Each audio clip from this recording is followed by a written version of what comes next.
Yes, doctor.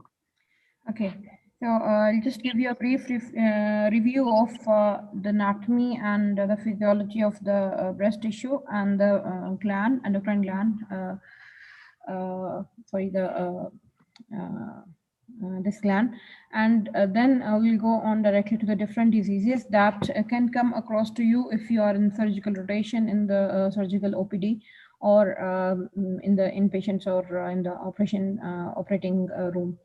Okay, breast is a modified sebaceous set gland, and anatomically speaking, its extent is not what we can see on inspection. The extent is more than its. Sorry.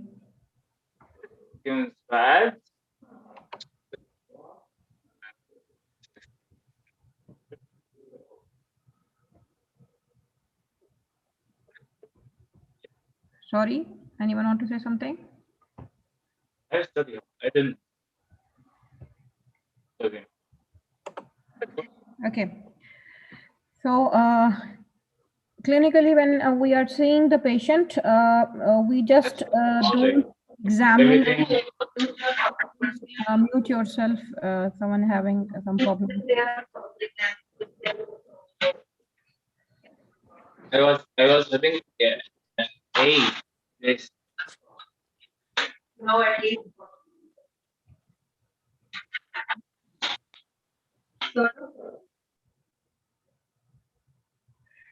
Please mute yourself. Who is it? I don't know how to mute it. Okay. So clinically speaking, when we are seeing a patient and we are examining it, for examination, we should know what is the exact boundary, because if you are seeing the breast tissue itself, its extent is not what is seen on inspection. It is extending till a limit, like its upper border is reaching till the clavicle. So when you are palpating the breast, you have to palpate all the area below the clavicle, and the lower border is till the 6th and the 7th rib.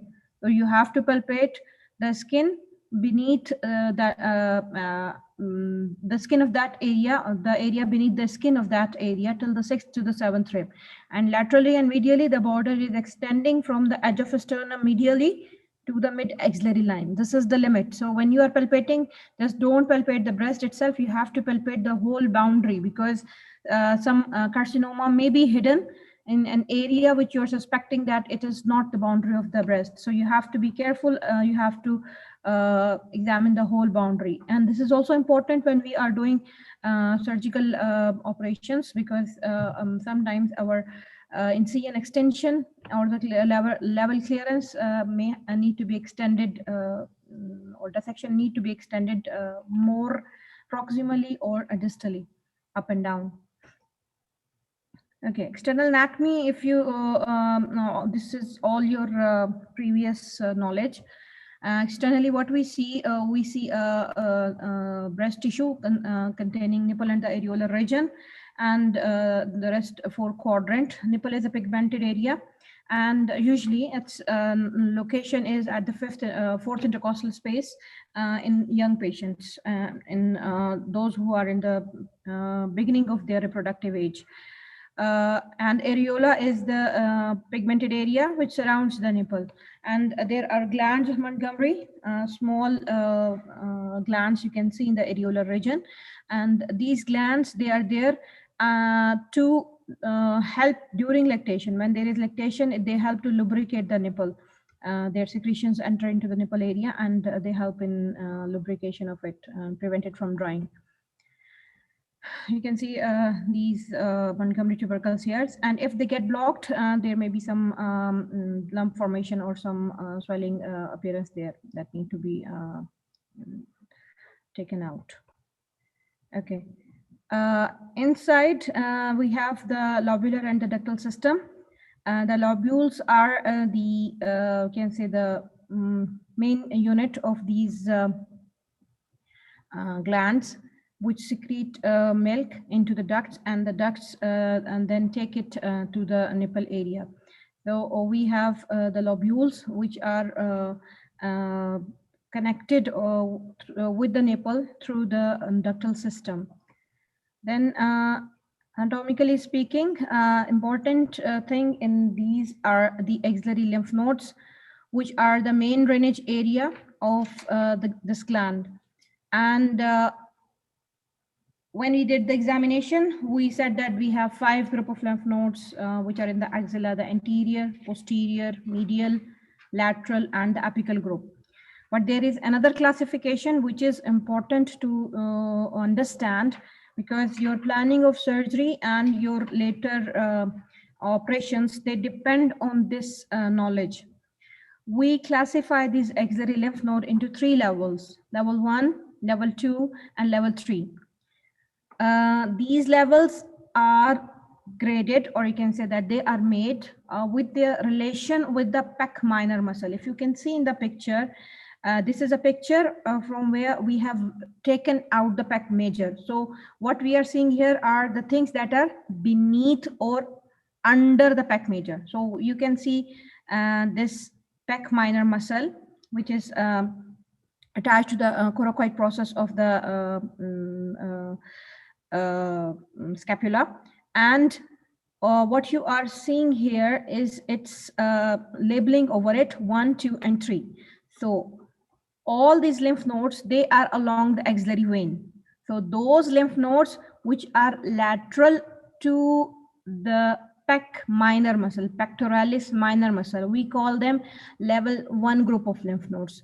The nodes that are beneath the pec minor muscle, we call them level 2 group of lymph nodes. And the nodes that are beyond it, which are medial to the pec minor muscle, we call them level 3 group of lymph nodes. So these are defined with the pec minor relationship, and medial, lateral, and beneath or posterior to it. So the level 1 is those that are lateral, level 2 beneath or the posterior one, and level 3 those that are medial to the pec minor muscle.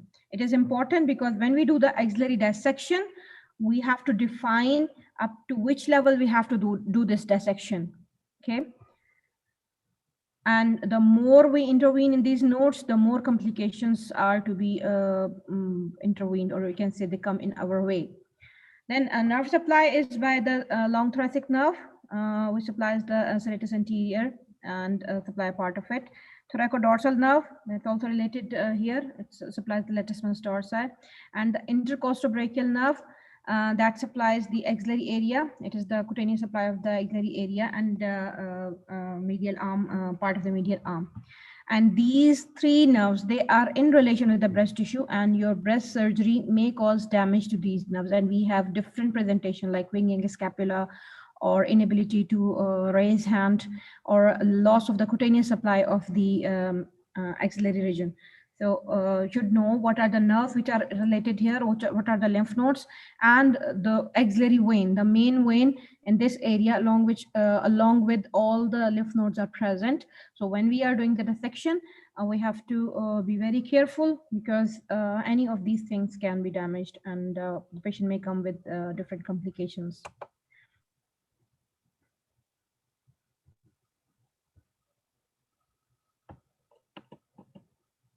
Okay, now the tissue types, we have the glandular tissue, the fibrous connective tissue, and the fatty tissue. The glandular tissue consists of the lobules, which are the milk producing tissues, and they are supported by the fibrous connective tissue, and the fatty tissue is present in between the area, between the skin and the breast tissue itself. We have the fatty tissue, the subcutaneous tissue. Then internal anatomy, again, this is just the repetition that you can see the lobules.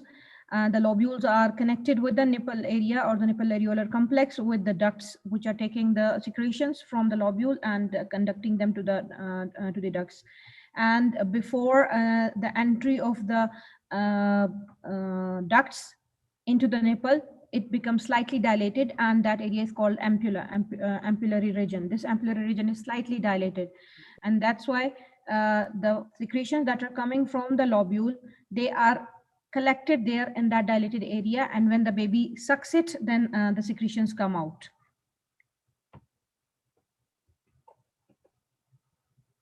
Okay, In the fibrous tissue, important thing you should know are the Cooper's ligament. Cooper's ligament are the suspensory ligaments that extend throughout the breast tissue to the underlying muscle.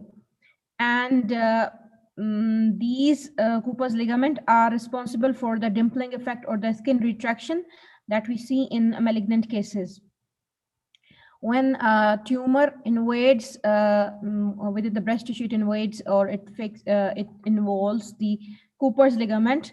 That part, it shows slight dimple or dip on the surface. So there is an appearance of skin retraction or dimpling. The same is the reason of teethering. Teethering is another term in which the tissue, or you can say the tumor, is attached to the tissue deeper, and when you are making it mobile, the extreme movement of the lump causes dimpling on the skin. The dimpling that is not present in actual, it appears when you make the lump mobile because it is attached deeper with the underlying tissue with the help of these suspensory ligaments. So the teethering, the skin retraction, and the dimpling all are because of these Cooper's ligament or the suspensory ligaments. Fatty tissue, it is a subcutaneous fat. It makes the bulk of the breast, and it is present all around the breast tissue, but there is no fat beneath the areola and the nipple that is directly over the breast tissue. Lymph nodes, we had already discussed, they mostly drain to the axilla, and some of the superficial lymphatics nodes, they drain the skin, and the deep lymphatic nodes from the rest of the tissues, breast tissue, it drains the mammary lobules, and majority of these, they go into the axilla, but they can go into the internal mammary chain that is present medial to the breast tissue. Okay, important thing is when you are examining a patient, just like we said before, when you yesterday, when you are examining the patient, you have to examine the axilla, and after the axilla, you have to examine the supraclavicular lymph node, because the lymph nodes from the axilla, they drain into the supraclavicular area. So you have to palpate the supraclavicular area also. And then there are nodes which are deep in the chest or abdomen. These nodes, you pick them on investigations, like if you are suspecting a malignancy and you don't find any node in the axillary region, then you can go for further stage, you can go for CT scan to check the nodes in the internal mammary chain or other deep lymph nodes. Okay, there may be normal variation of the breast. These are not the pathological conditions. These are the conditions that are present congenitally sometime, or they developed with the passage of the time. These may be the accessory breast tissue. You may find another breast in the axillary region, or there may be supernumerary nipples. You have one nipple within the breast tissue, or you can say in the center of the breast tissue, or there may be other nipples along the you can say along the you can say line extending from the axilla till the pubic region. And this in this line, I don't remember what is its actual name, but it is called something like milk line, or I don't know the exact name. So there are milk lines. Along that line, we have the appearance of these nipples without areola, or sometimes with areola, if there are some glands associated with it also. Then patient may present to you with hairs in this area. Usually this area is non-hairy, but they may present with hairs, long hairs around that area. Or there may be some asymmetry. Sometimes patients have amastia, there is no breast on one side, or they have hypermastia on one side and normal breast on the other side. These are the different presentations. Okay, yes, these are the milk lines you can see extending from the axilla till the pubic region. And these are the sites for the accessory nipples and breast sometimes. Breast tissue may also be present there. Now, we'll discuss some of the common benign breast disorders. These include fibrocystic changes. Keep one thing in mind, there is a term which is nowadays used, ANDI, aberration in the normal development and involution. The breast is an endocrine, it is an hormonal influenced gland. It is under the effect of the hormones. When there is surge of hormones, production increases. When there is a decrease in the amount of hormones within the circulation, the production of the milk in the breast tissue decreases. And how the milk production is increased? By the over activity and the hyper activity of the gland itself. So when there is the time of hyperactivity, the gland itself become enlarged, the lobules, they become more and produce more secretions. So this is a whole cycle starting from the age of 12 years till the age of 45 years, till the patient undergoes the menopausal changes. And there are changes which are initially developmental, because the breast is developing at the age of 12 years and onward. And then near the end of the menopause, they are near the menopause, at the end of the menstrual periods, patient has some changes in the breast, which are because of the involution of the breast. Now the breast is regressing and reducing in size, and inside units, the lobules and the ductal system, they're also becoming regressed or decreased in size. So there are some changes which are related to it because of these changes, and we call them ND, aberration in the normal development. There is some problem, some error in the normal development and involution. These are not pathological conditions. And one of these conditions is the fibrocystic changes, the fibrocystic disease. And the fibrocystic changes, patient may present to you with cysts, lumps, or there may be some other problems. So this is, you have to keep it in mind that all the conditions that the patient presents to you, they are not pathological. They are because of the developmental problems or the involutional problems. Okay, then we have fibroadenomas, papillomas, intraductal papillomas, the most common cause of discharge, bloody discharge from the nipple. Mammary duct ectasia, mastitis or the breast and the breast abscess, galactosile, fat necrosis or cysts, whether simple or complicated, phyllodes tumor, and gynecomastia in male. One by one, we will discuss them all. Fibrocystic changes, they are lumpy breasts, usually around the age of 30 to 40 years it develops, and it is caused by hormonal changes prior to the menstrual cycle. Patient have these complaints, pain, or the appearance of lumps just in the premenstrual phase, just when the menstrual cycle is going to start. And these things, they have variation in the symptoms. The symptoms starts more in the premenstrual phase, and they settle once the menstrual phase is started, or after bleeding is settled after 5-7 days, and the symptoms, they become regressed after it. And usually patients who have these problems, they develop them in their 30s or 40s, and with the passage of time, the symptoms, they get better. These histological findings of fibrocystic changes, you can have adenosis or metaplasia or fibrosis, or sometimes duct ectasia. And if you examine such a patient may present to you with lumps. Important thing we discussed yesterday is you have to palpate both the breast, starting from the normal side, to have a look for the normal texture of that breast. Why? Because this fibrocystic disease, it is one of the problem that patient may come to you, and the patient is complaining of pain and a lump on one side, but when you examine the other side, you may find same lumps on the other side. So it is a lumpy breast, which is because of the ND, or because of the aberrations in the normal development, or in the normal involution or the development. So you have to be aware of it, and you have to reassure the patient that even if you have done your basic investigations and the ultrasound or the mammogram, nothing is there, you have to reassure the patient that these are the problems that will settle with the progress of her menstrual period end phase. With the onset of menopause, the things will become better. So these can be single or multiple, maybe symmetrical, bilaterally. And usually, just like in any case, the lumps are present more in the upper outer quadrant.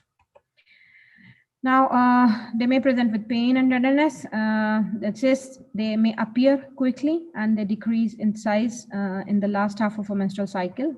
And usually they subside after menopause. Okay.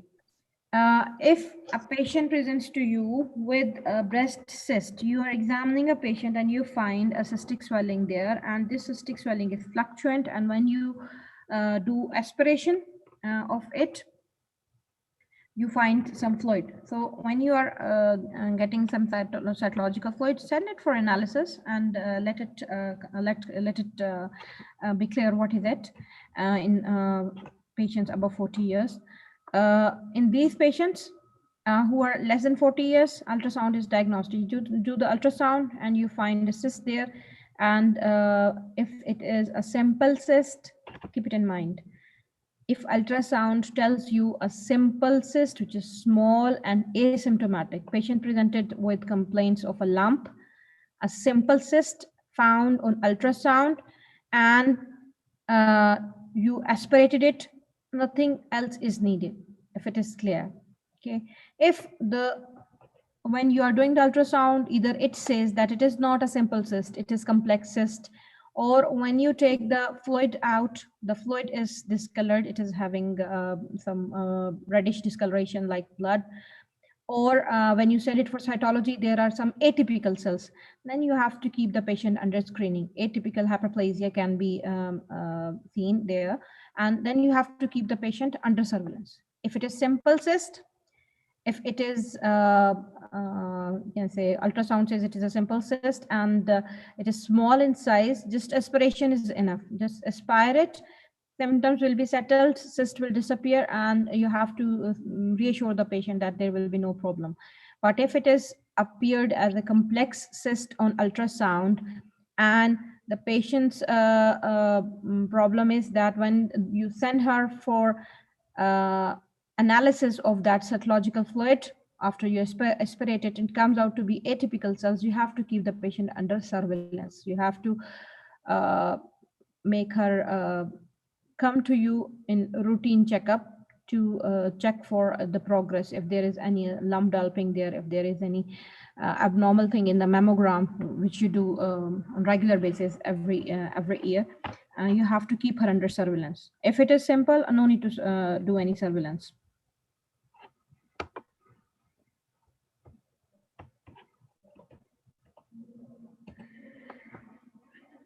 Okay, so if it is atypical hyperplasia and pathology report, it indicates increased risk of breast cancer, and then you have to keep the patient under surveillance. And usually we aspirate the cyst fluid, and it is the only treatment that is needed. The cyst disappear, and you have to reassure the patient. Okay, another problem which the patient may come to you, they are the breast pain, or we call it mastalgia. This mastalgia can be cyclical or it can be non-cyclical. Cyclical mastalgia usually is because of the breast tissue itself, and it is mostly because of the hormonal imbalance. It is the pain patient says is dull, diffuse, and usually bilateral. And treatment is you have to reassure the patient. If there is no other abnormality detected during your examination, just reassure the patient and give her NSAIDs. If there is some associated lump, you have to manage that lump accordingly. What is the appearance of the lump? You have to go for the investigations, and you have to manage it accordingly. But if it is just mastalgia, reassurance and NSAIDs are enough. Non-cyclical pain, which is not associated with the menstrual cycle, usually these are non-breast pain. Sometimes breast pain also, but usually they are non-breast pain. And these may be because of the underneath rib problem, some osteoporotic changes in the underlying ribs or the sternal area. And you can offer x-rays, plain x-rays to the patient to rule out any bony problem inside. And treatment again is reassurance and NSAIDs. You just have to give the painkillers and reassure the patient that the problem is not related to the breast, and it is just external bony problem, deep bony problem.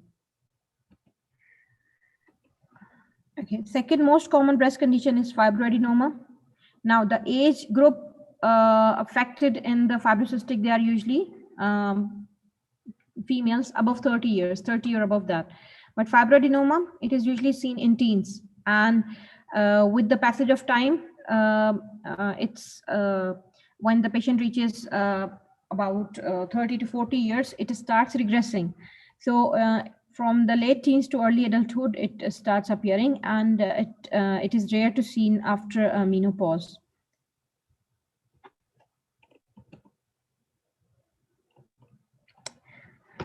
Okay. Sign and symptoms are they are firm swellings, rubbery in texture, and they are round, and they are very mobile, and we call them the breast mouse because um, when we palpate them, they are very easily to move everywhere if you are palpating it. So it is called a breast mouse. It's very mobile.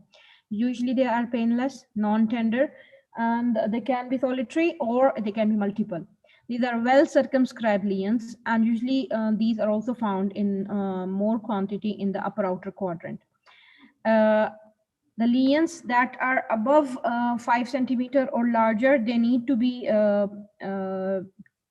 regularly followed up, but below that you can reassure the patient, and we don't do any surgery for these lesions.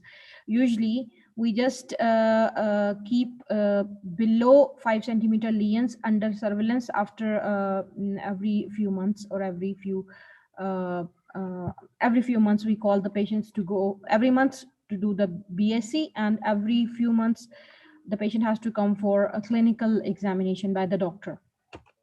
Let's see now.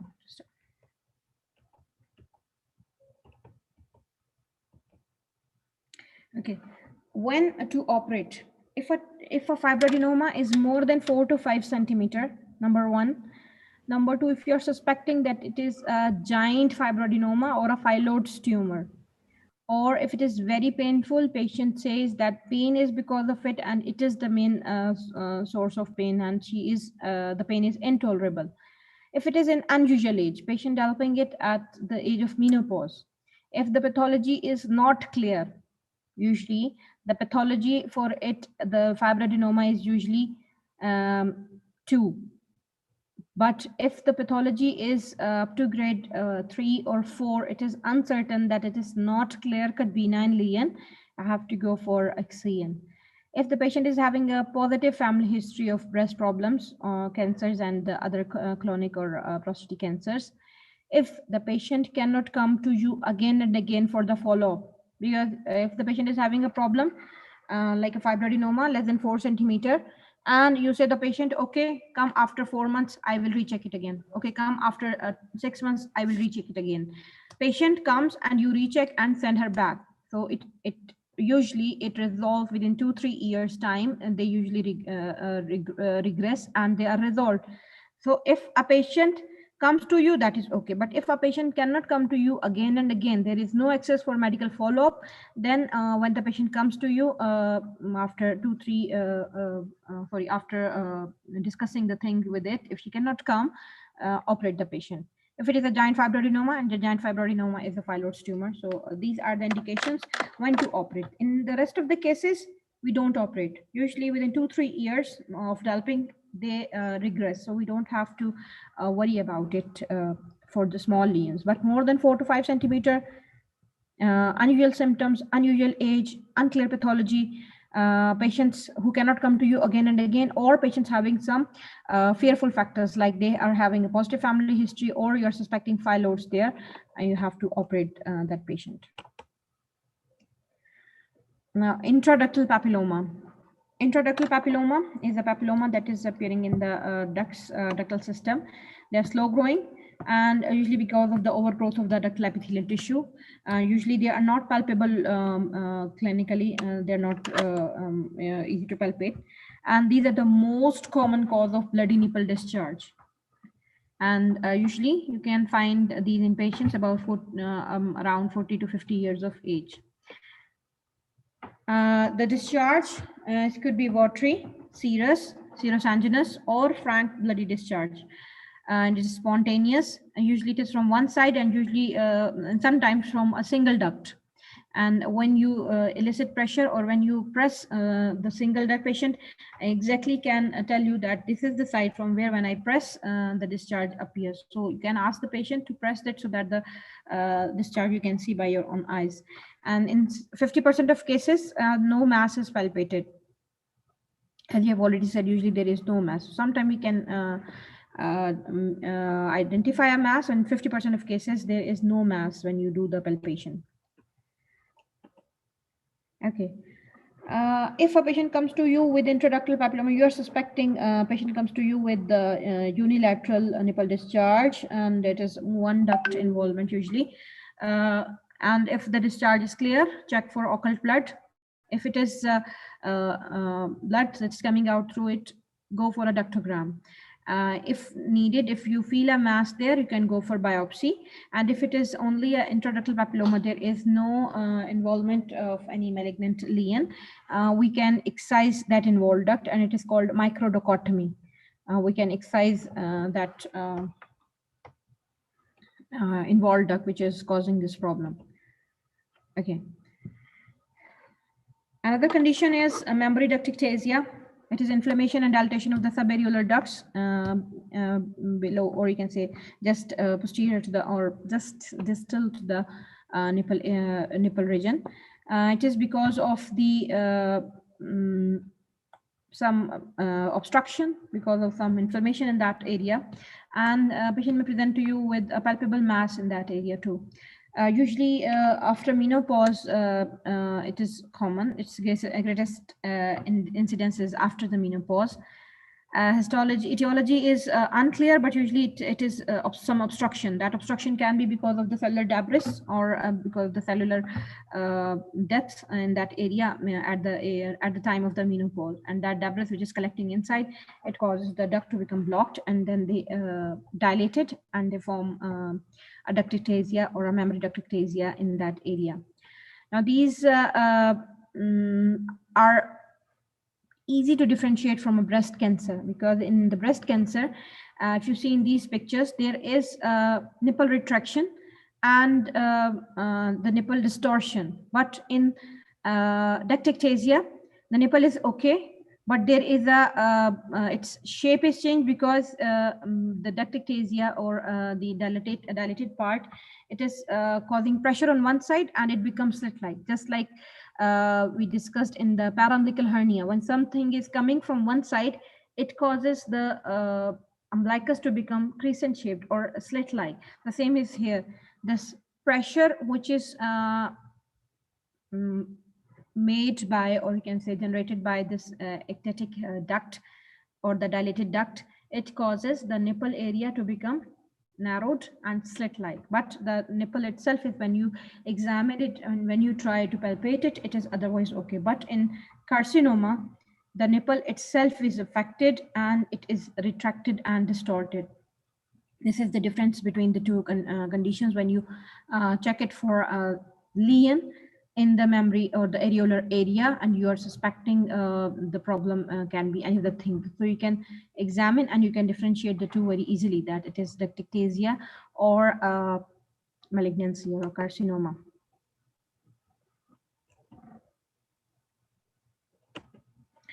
Okay.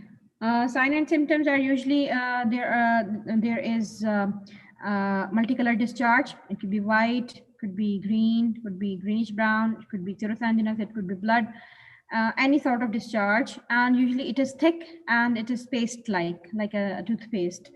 And it can be from multiple ducts, it can be bilateral, and associated features with this discharge is itching in the area, in the surrounding area of the nipple.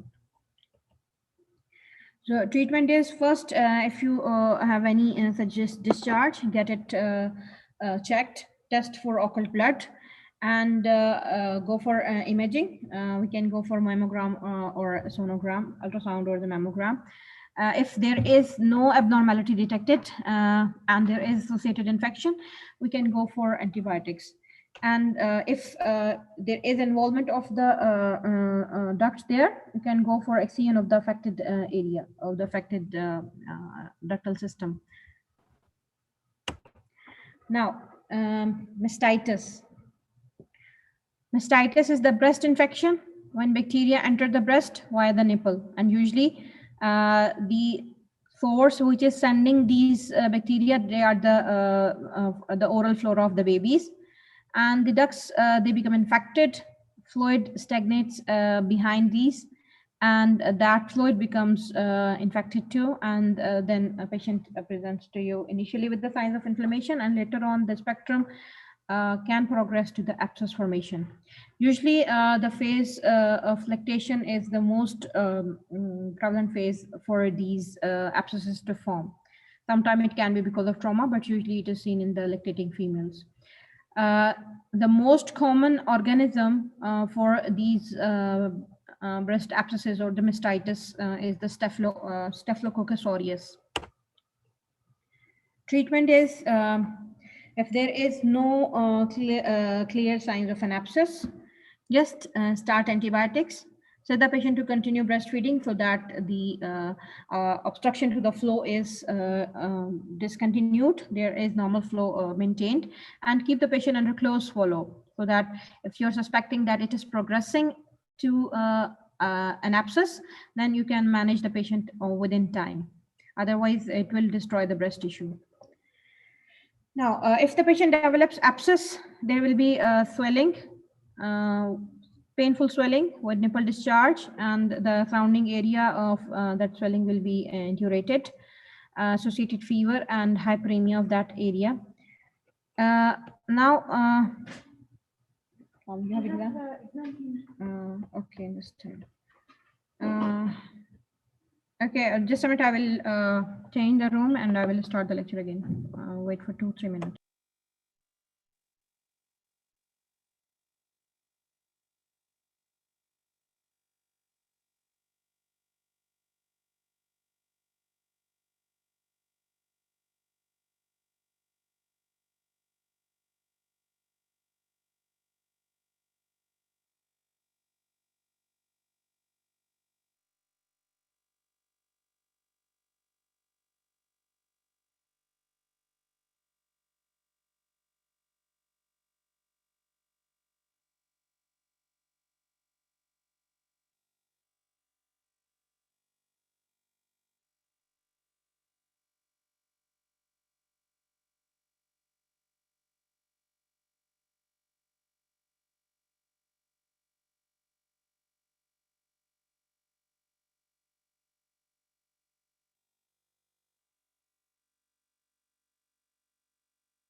Assalamu alaikum.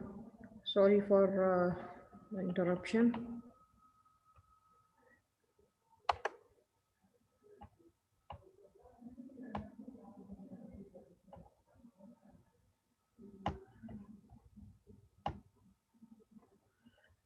Okay. One important thing to rule out while you are seeing a patient of breast abscess is inflammatory carcinoma. As I told you yesterday also, this is the only condition that presents with pain, and it's a carcinoma. Usually carcinomas are painless, but this inflammatory carcinoma, it presents with pain.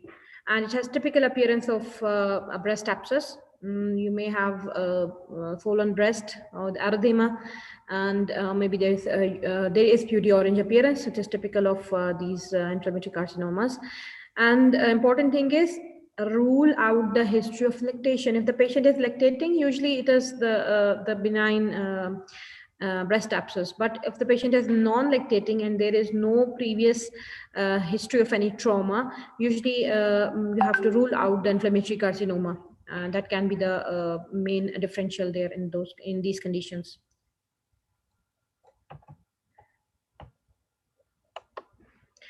Now, how to treat the breast abscess? The treatment consists of antibiotics. We will start the antibiotics to the patient, and then if the abscess is pointing, if the abscess is not indurating, now it becomes fluctuant.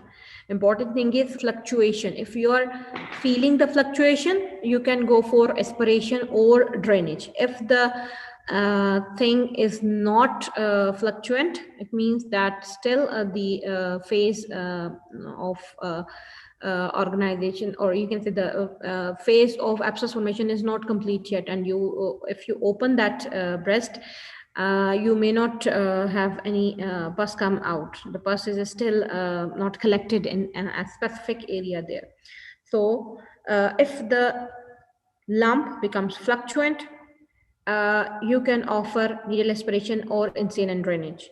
If it is indurated only, if it is non-fluctuant, start the patient with antibiotics and wait to see does it progresses or does it regresses. If it progresses and you find a fluctuant area somewhere around the nipple areolar region, then you have to go for either the needle aspiration or the incision and drainage. But there are indications for both. If you are having a 5 centimeter, less than 5 centimeter breast abscess, and the ultrasound shows that there are no septations, usually the small lesions, they are non-septated, you can offer needle aspiration to the patient, and this is done in repeated attempts, not one time solution. You have to do it multiple times. So you can offer needle aspiration in simple lesions less than 5 centimeter. But if the lesion is more than 5 centimeter and it is having some septations inside, then needle aspiration will not be successful. There will be a recurrence again and again with this, and you have to go for incision and drainage. So make a decision from the very beginning. If it is a small lesion, offer the patient antibiotics and then needle aspiration. If it is a big lesion more than 5 centimeter, you can go for a proper incision and drainage.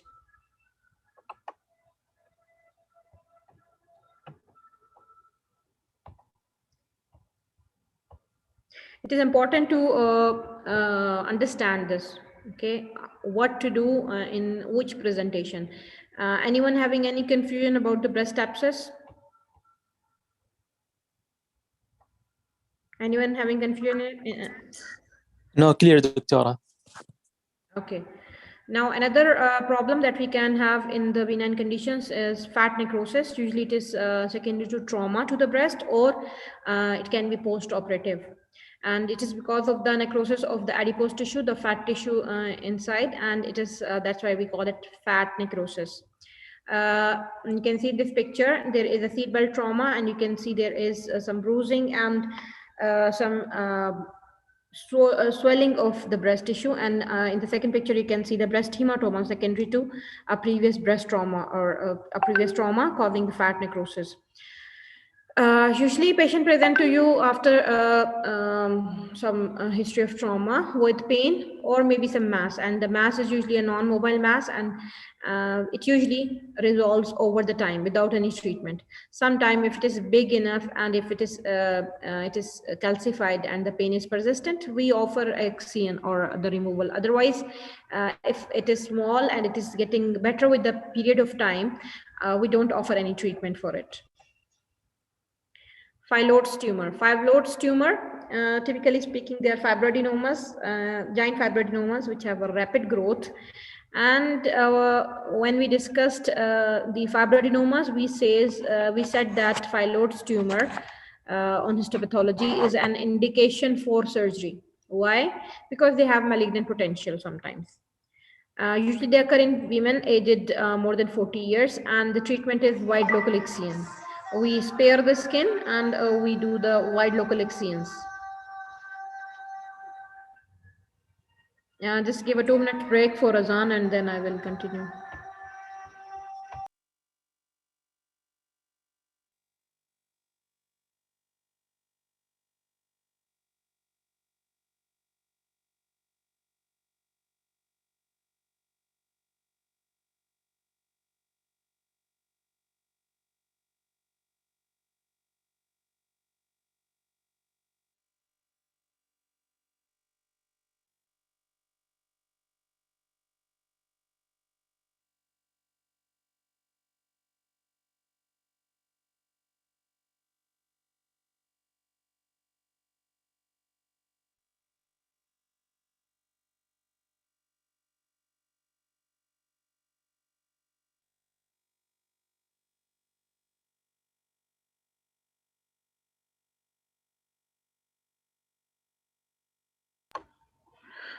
Okay.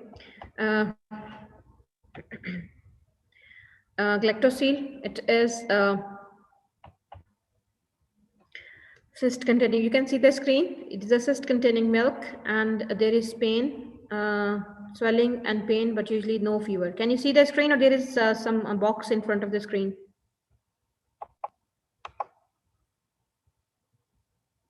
You all can see the screen clear?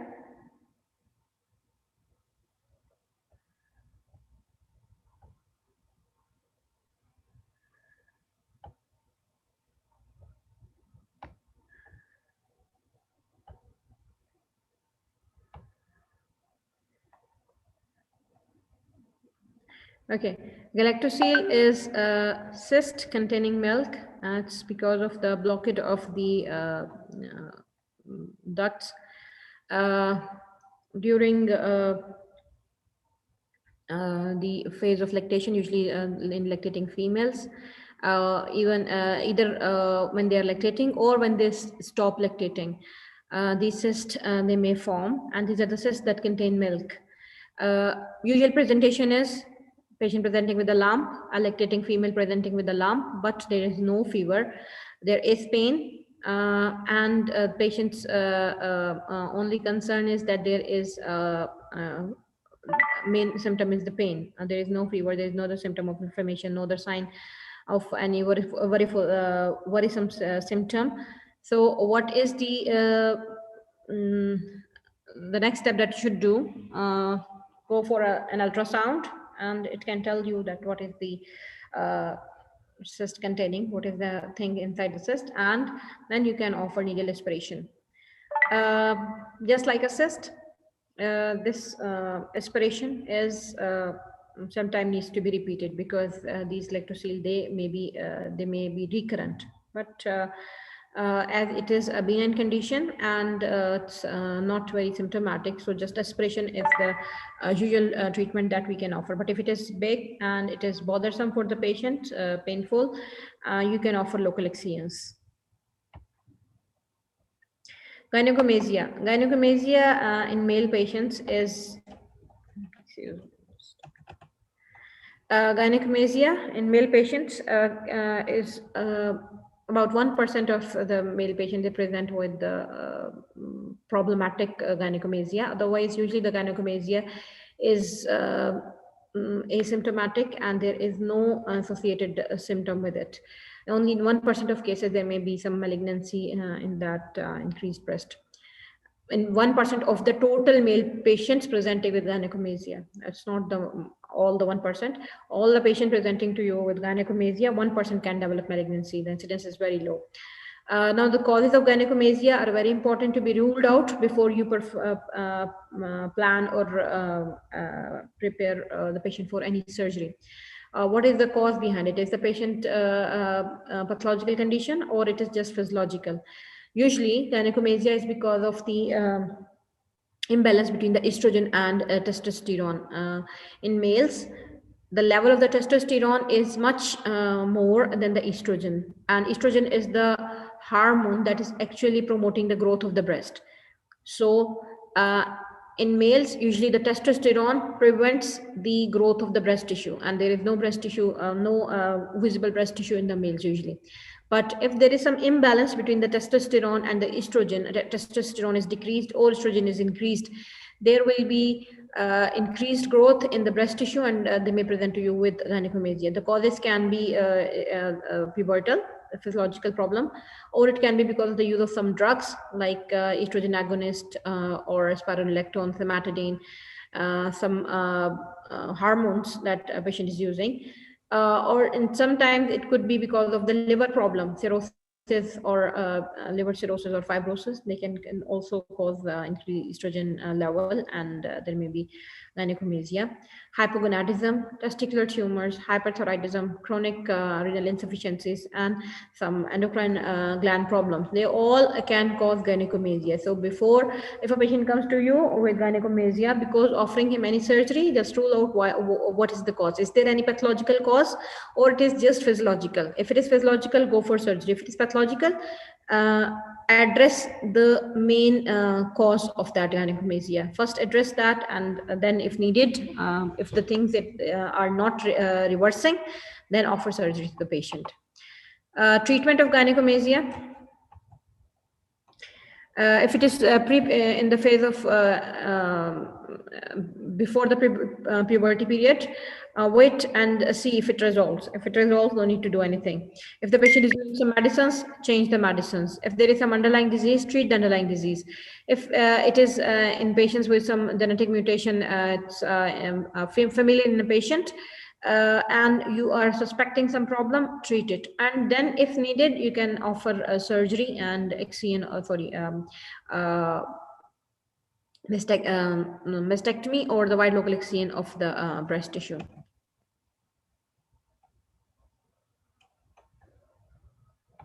Now, the differential diagnosis of nipple discharge, the common causes in non-pregnant females can be carcinoma, intraductal papilloma, fibrocystic changes, duct ectasia, hypothyroidism, or a pituitary adenoma. They are the causes of galactoria.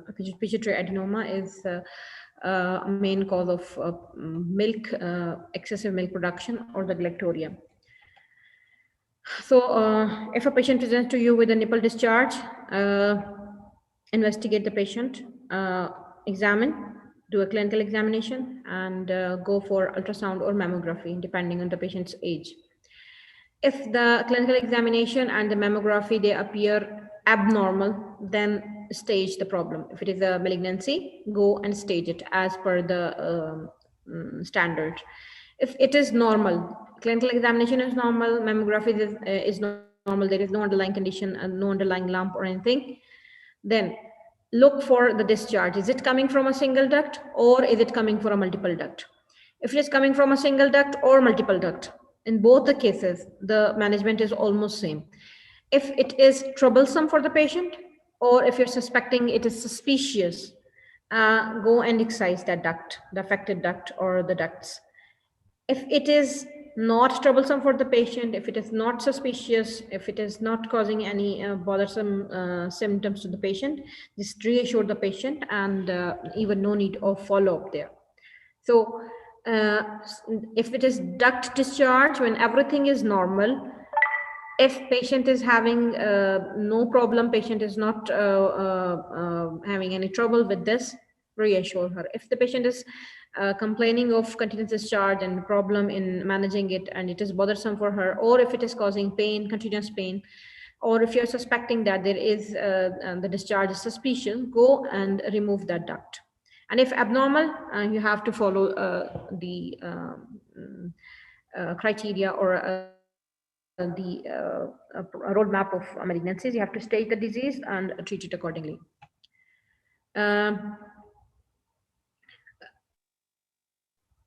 Nipple discharge can be physiological or it can be pathological. And physiological, it's usually bilateral. It can be because of the multiple duct, and it comes out when the patient squeezes her nipple area. And pathological discharge, it could be spontaneous, unilateral, not bilateral. Usually it is unilateral most of the time. And usually it is single duct discharge, and it may be discolored, or it can be blood stained. Mammography, okay, it's all about the basic pathological conditions which come as benign breast diseases to us.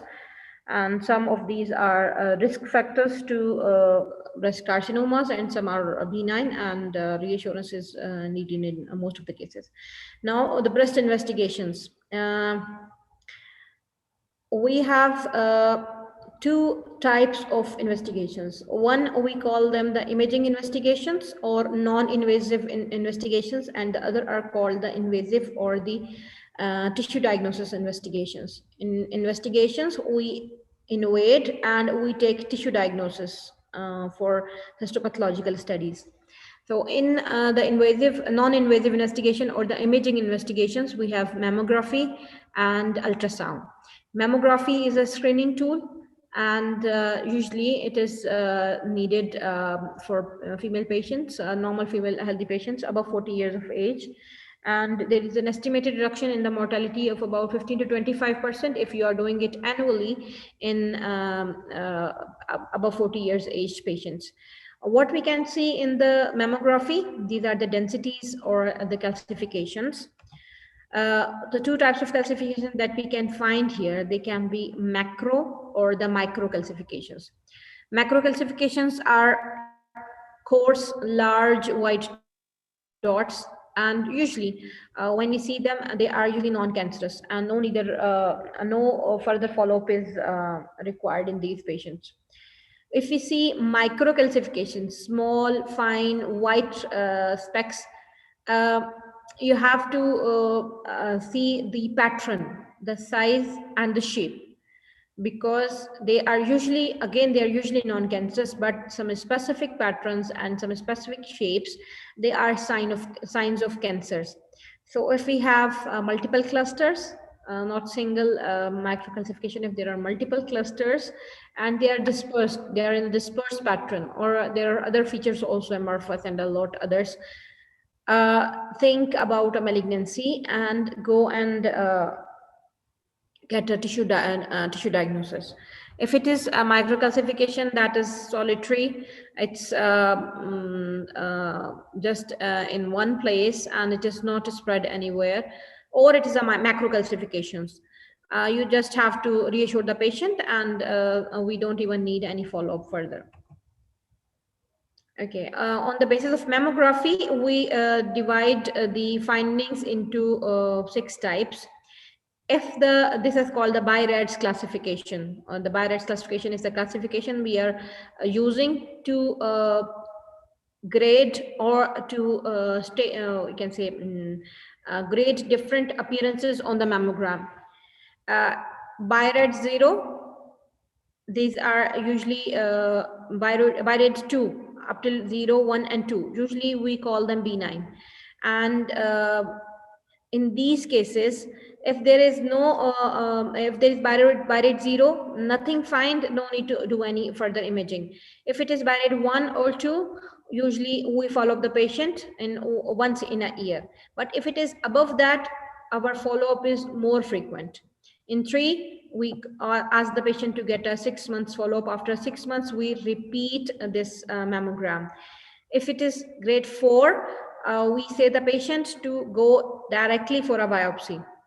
And if it is grade 5, it means it is a malignancy, and you have to say the patient to go for staging of the disease. So up till BI-RADS 2, if the mammography report says it is BI-RADS 2, you have to be free of any worry, and you can make the patients revisit you after 1 year. If it is 3, you have to make a frequent follow-up at the time of about 6 months. More than that, you have to either go for biopsy, or if it is a proven disease, go for staging, and then if needed, go for surgery. Now the ultrasound is usually done in younger patients, less than 40 years of age, and the lesions that are benign, they have a typical ultrasound appearance that they are hyperechoic. They have usually elliptical shape, wider. They're more wider than their height. They're lobulated, and they have a complete capsule around them. Malignant calcifications or malignant appearances of densities, they are either hypoechoic or spiculated. They are taller than white, or there may be extension into the ducts, or there may be microlobulation within that calcification. MRI is not usually performed in all the patients, but it is as it is very high sensitivity, so we offer them in high-risk patients, like patients who are having history of breast cancer, or patients who are having lobular carcinoma in situ, the very rarest tumor, or the patients with atypia, patients who have first-degree relative with the breast cancer, or patients with very dense breast. Only these patients we offer MRI, and MRI is that it is the best investigation to identify any problem inside, but we don't use it commonly. It is used only in the high risk patient because of its availability and because of its cost and expensive nature. Okay, we can offer imaging and we can offer tissue diagnosis. Tissue diagnosis, we can offer fine needle aspirations, core biopsies, or excisional biopsies. Fine needle aspiration is a cytology, and it is fast, it is inexpensive. You can do it on the patient's bedside. You can get the result very early. It has about 96% accuracy. But the problem with this is it is just a cytology. You cannot differentiate between an in situ cancer or an invasive cancer. So if you are getting cells that are malignant, you have to go for the proper tissue diagnosis. If you don't get any cell, any FNAC is negative for any malignant cells, you are no need to do further core biopsy or any other thing. Core biopsy is a tissue biopsy that is taken with a thick needle, about 14 to 18 gauge needle, and we insert it percutaneously, and we take a sample from the lesion, multiple samples from the lesion, and we can do it without any aid, or we can say a blind procedure as a blind procedure, or it can be under ultrasound guided. So both ways we can do it. And what is the result of it? We get strands of tissues which can be sent to the histopathology department to understand the nature of that lesion. So corneal biopsy gives us tissue for diagnosis. It is you can say it is well ahead of FNAC, and it can differentiate the invasive and the non-invasive cancers very clearly. Stereotactic biopsy in very small lesions. If there are suspicious mammographic abnormalities, we can offer stereotactic biopsy. Again, we get the tissue diagnosis, but it is under the control of or under the effect of the guided investigation. Then if the lesion is big enough, close to the skin, we can offer excision biopsy, especially in cases who are atypical on mammogram, or you're suspecting a lobular carcinoma, or there is a radial scar, or there are phyllodes, you're suspecting phyllodes in a fibroadenoma, or if you get inadequate tissue on core biopsy. So in superficial lesions, we can offer excision biopsy, and we can take out the lesion as a whole. Excision means excise the whole. Incision means make an incision, go inside and take the sample. Now, this excisional and incisional biopsy, there is one criteria for this. If you are doing it in a condition you're suspecting it is a malignancy and you are planning it, your incision should be included in your future surgical scar or your future surgical incision. If you are taking it from some area away from the future incision, what will happen? That the tumor cells will implant through this needle to this skin, and your tumor, which is impalpable. Now you're doing these biopsies, tumor are very small when you're taking these biopsies, and you're excising the whole tumor, about maybe 1 centimeter or 2 centimeter. So when you are treating this very small tumor, you're actually converting it into T4 variety. T4 variety is directly stage 3 disease. So you are converting a stage 1 disease to a stage 3 disease. So it should be very clear in your mind that when you are doing excision biopsies, when you are doing incision biopsies, when you're doing any sort of biopsy, your plan or should be like this, that your area of entry is within the region or within the area which is in your incision, and when you are doing surgery, you can excise that whole area, you take out that whole area in radical mastectomies or modified radical mastectomies.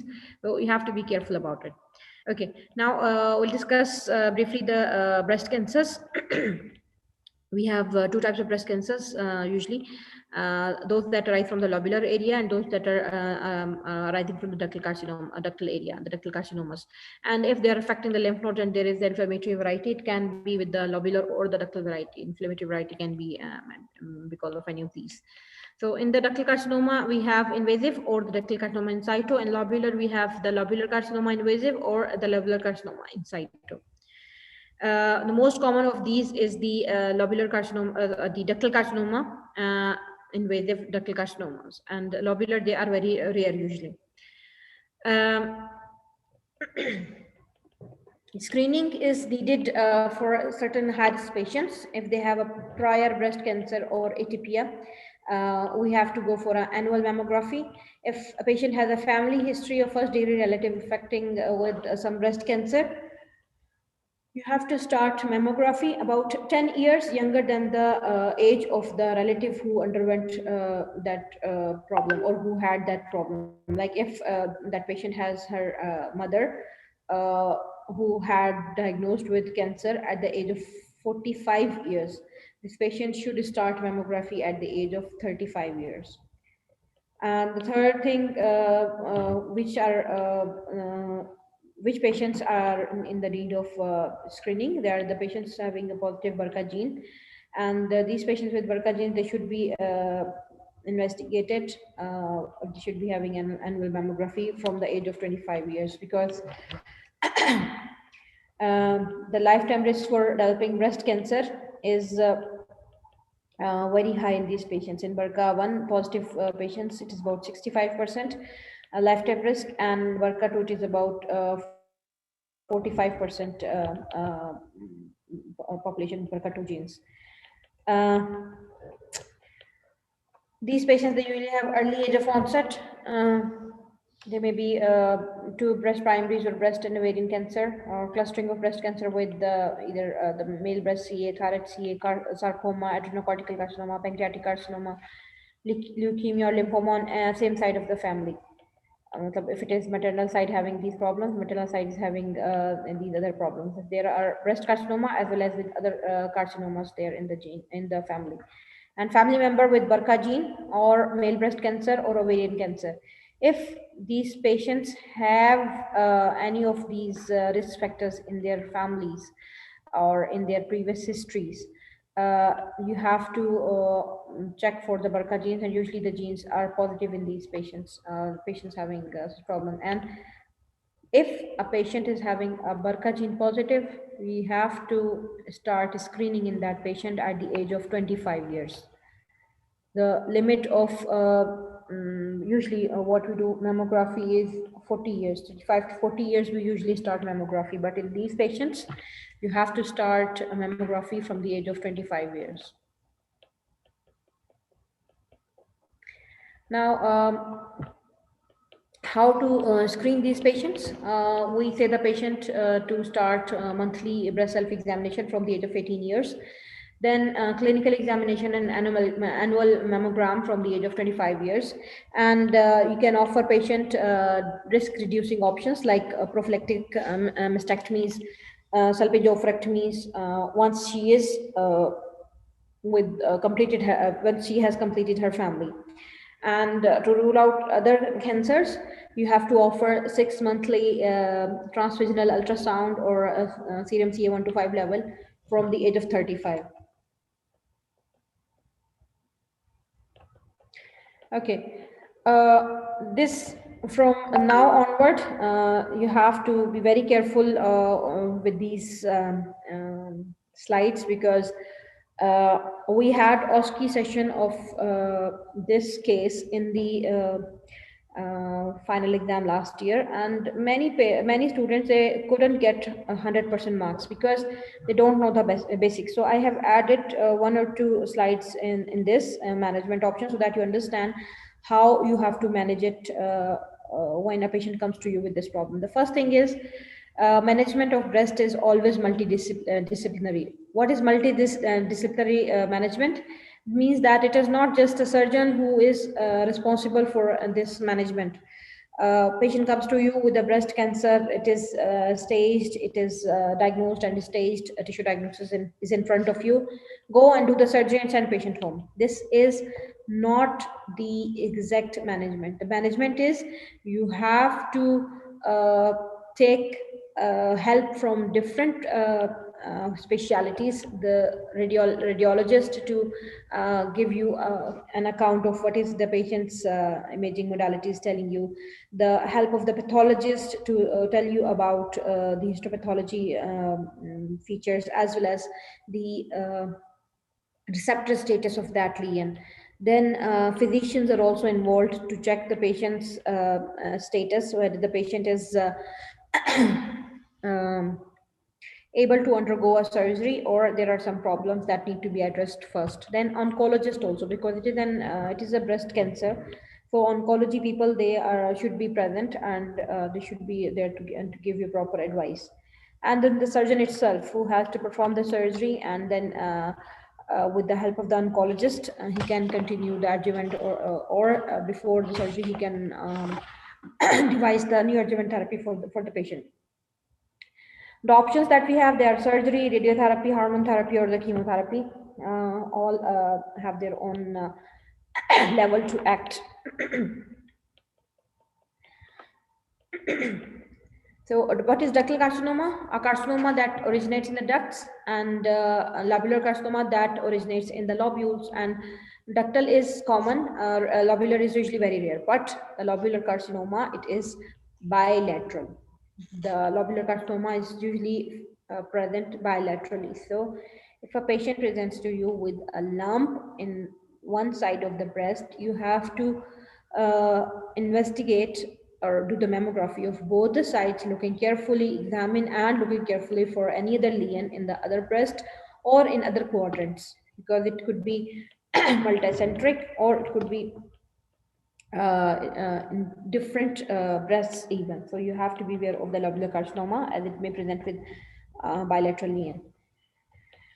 Okay, in situ tumor is when the tumor is within the when it has not crossed the basement membrane, it has not invaded beyond the epithelium. But if it is going beyond the epithelium, and if it invades beyond the duct, then we call it invasive carcinoma. And this definition is both for invasive carcinoma, ductal region, or the lobular origin. Okay, we have 4 stages for the breast cancer, and the stages according to the T and M classification: tumor stage, nodal stage, and the metastatic stage. For the breast cancer, the T is either T1, T2, T3, or T4. Just remember, T1 is less than 2 centimeter, T2 is 2 to 5 centimeter lesion, T3 is more than 5 centimeter lesion, and T4 is any lesion within the breast tissue that is extending to the skin or the chest wall. And inflammatory carcinoma is included in this T4. Invasive carcinoma, inflammatory carcinoma has direct involvement of the skin. You have the UD changes, or you have other skin symptoms, other skin appearances. So it is directly a T4 lesion. And other variety can be if the tumor is fixed to the muscle underneath, then we will call it as a T4 lesion. So it can be T1, T2, T3, and T4. Now, the nodal stages, when the patient has cancer that has spread to the nodes, and we have N1, N2, N0, N1, and N2. N0 is there is no node, N1 is when there is a single node in the axillary region, and N2 is more than 3 group of lymph nodes, and there is N3 also. Some people take it in the metastasis, and some people take it in the N3. N3 is when there is involvement of the supraclavicular lymph nodes of the same side. So we have N3 supraclavicular lymph node, and according to some, it is the metastasis, a positive metastasis sign. And for M, we have M1 and M2, no metastasis, we have M0 and M1, no metastasis or metastasis, just 2 things. Now, in cases, patient having stage 0, that there is no invasive cancer, there is no spread to the breast tissue, it is just in situ tumor. You have to treat it as the stage 1 tumor. Stage tumor, a tumor less than 2 centimeter or more than less than or up to 2 centimeter, but no lymph node involvement. Stage 2, 2 to 5 centimeter tumor with nodal disease, N1, or 5 centimeter tumor with no nodal disease. Now, this slide is important to give you a brief review of how we manage these patients. In stage 1 disease, what is the ideal treatment in young patient? You have to go for breast conserving surgery. The lesion is less than 2 centimeter. There is no nodal blood-borne metastasis. You can offer quadrantectomy. You can offer lumpectomy. You can offer axion biopsy. And when you are taking out the lesion, take a clear margin also. Stage 2 disease, 2 to 5 centimeter lesion or more than 5 centimeter lesion with no spread to the local lymph nodes. Go for a modified radical mastectomy. I will tell you in detail in just next slides what is a modified radical mastectomy. Modified radical mastectomy is we are taking out the whole breast, but in a way that it is not radical. We are not taking the whole breast out with everything. No, we are making an elliptical incision. We are taking out the nipple areola complex and the breast tissue with it, and then the skin flaps that we have produced, they are able to be closed. So that is a mastectomy, which is not radical. You're not taking everything out. The skin is spared and not the whole skin, but the skin is available there to close. And with this, if there is no node, like in this 5 centimeter lesion with no node in the local area, in the regional area, go for a sentinel node biopsy. What is a sentinel node biopsy? What is a sentinel node? Anyone knows? What is a sentinel node? What is a sentinel node? We have read it before. Anyone? Assalamu alaikum. What is the sentinel node?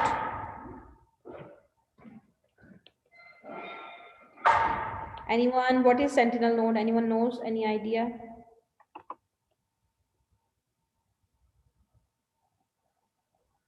Level 12 is here, or everyone has gone for prayer?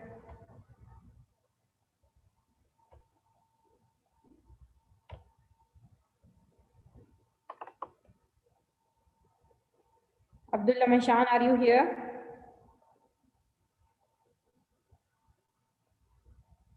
Nasir Saad.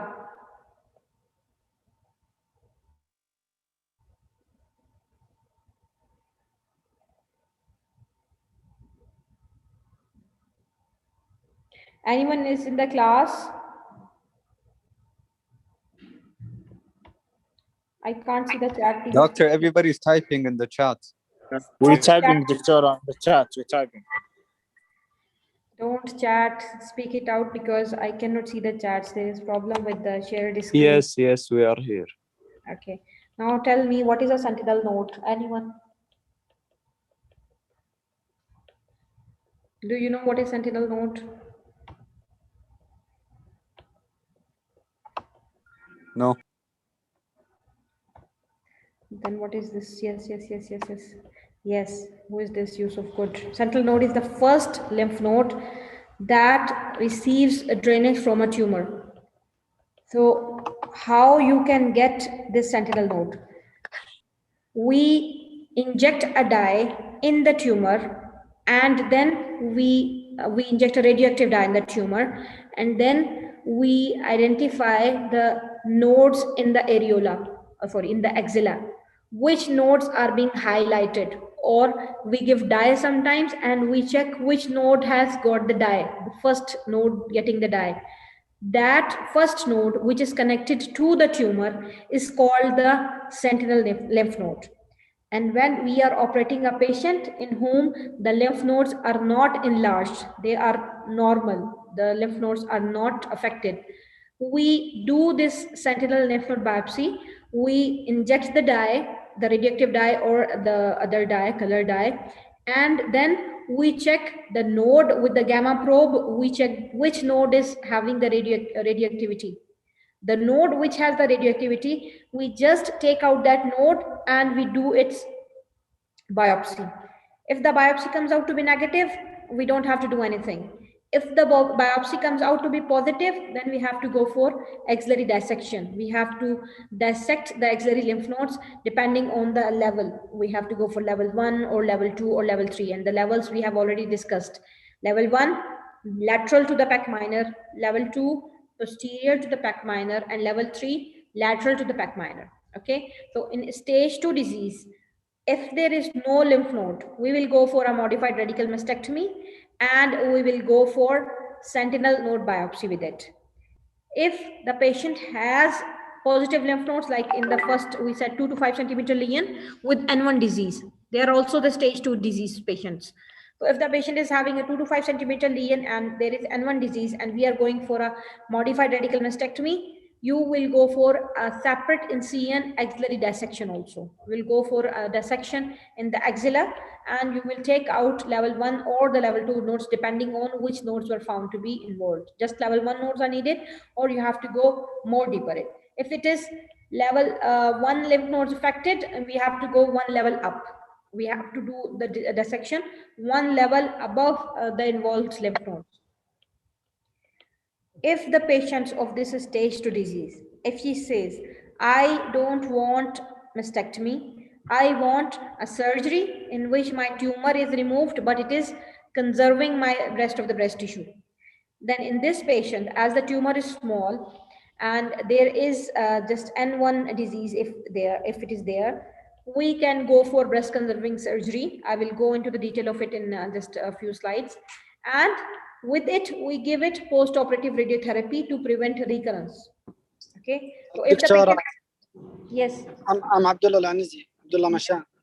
Yes. It's okay. I was asking you at that time, what is sentinel node biopsy? It's okay. Try to remain in the class, okay?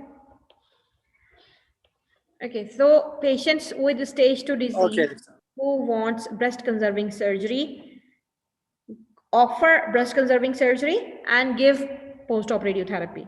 Okay, post-op radiotherapy to the chest wall, so that if there is any tumor in that area, any tumor cells are present there, they are being killed, or there are less chances of recurrence.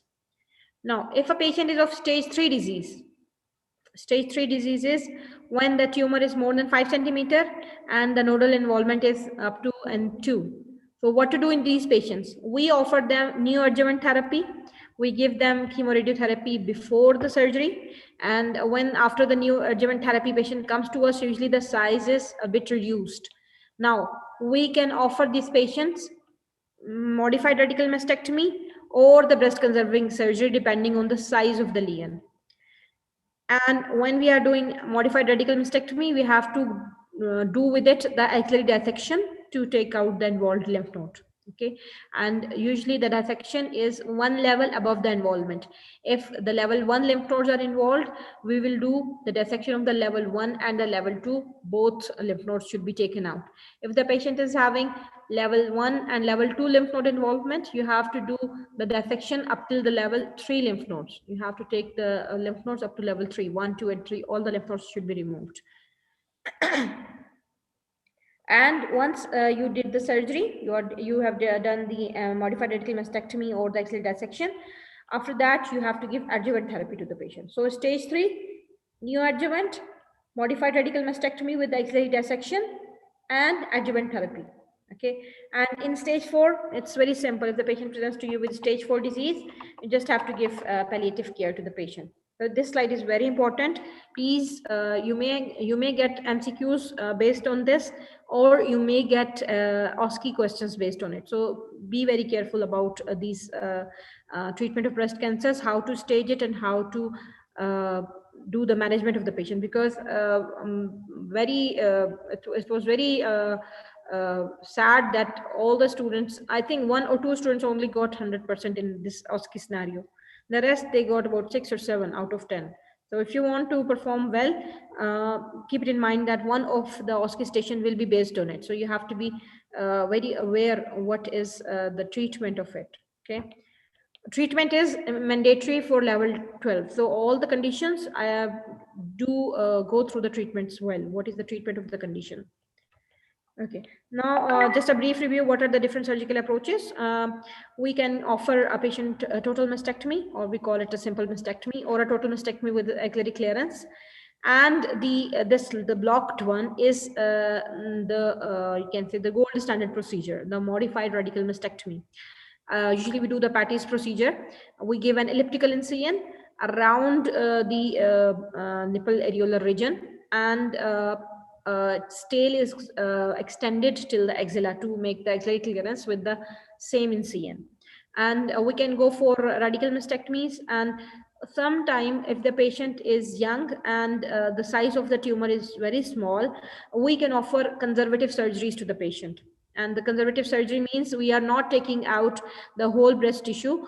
We are only taking out the affected cancerous area and with the area of margin. So these are wide local excisions, or lumpectomy, or quadrantectomy, or skin sparing, or a keyhole mastectomy, in which we make a small hole and we take all the breast tissue out. The skin is there, the skin is spared, and the subcutaneous tissue is there, but the breast tissue we take out. We call it a keyhole or a skin sparing mastectomy.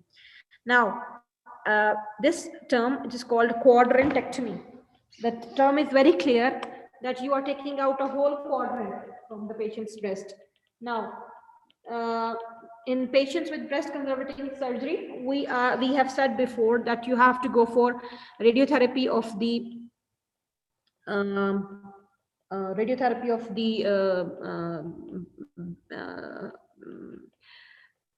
bed which you have been resected before. So what you will do, the term we use is called QUART. What is QUART? QUART. It is a combination of three things that we are doing in breast conserving surgery. QUART, quadrantectomy. Q is for QUART or quadrantectomy.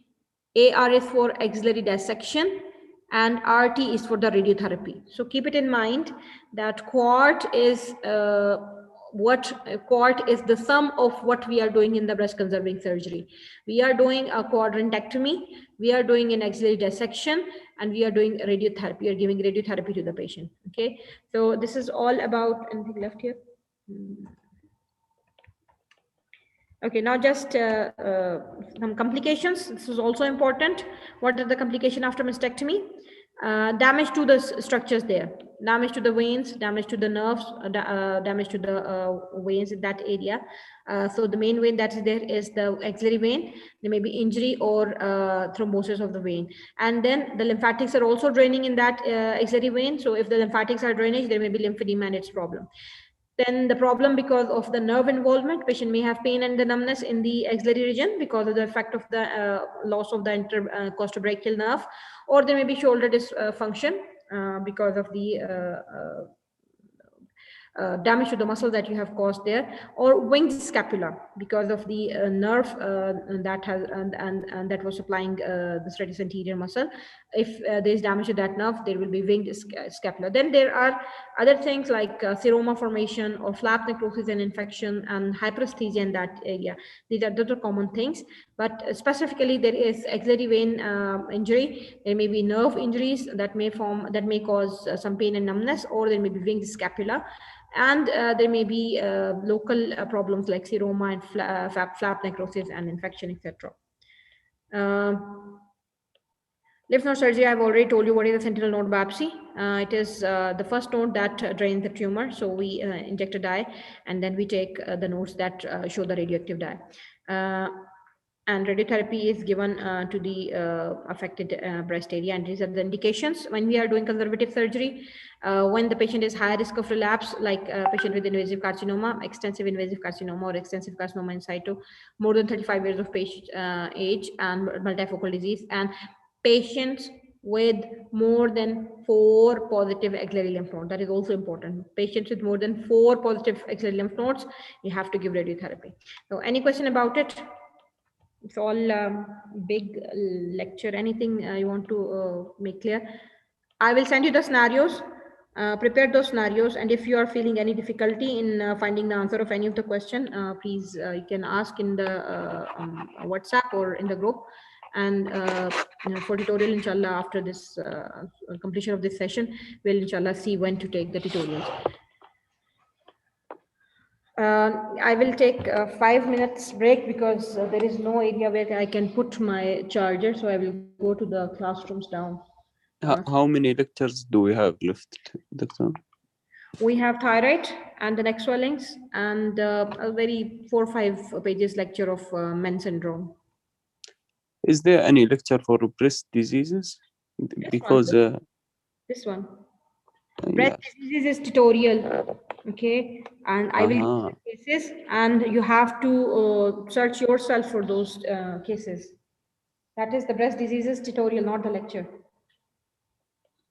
Okay, two scenarios or like that. I will give one benign and one malignant, and you have to come up with the answers for that. How you will manage the patient if comes to you with any breast problem, benign or malignant. Okay, give me 5 minutes. I will find some charging point and then I will start the lecture again.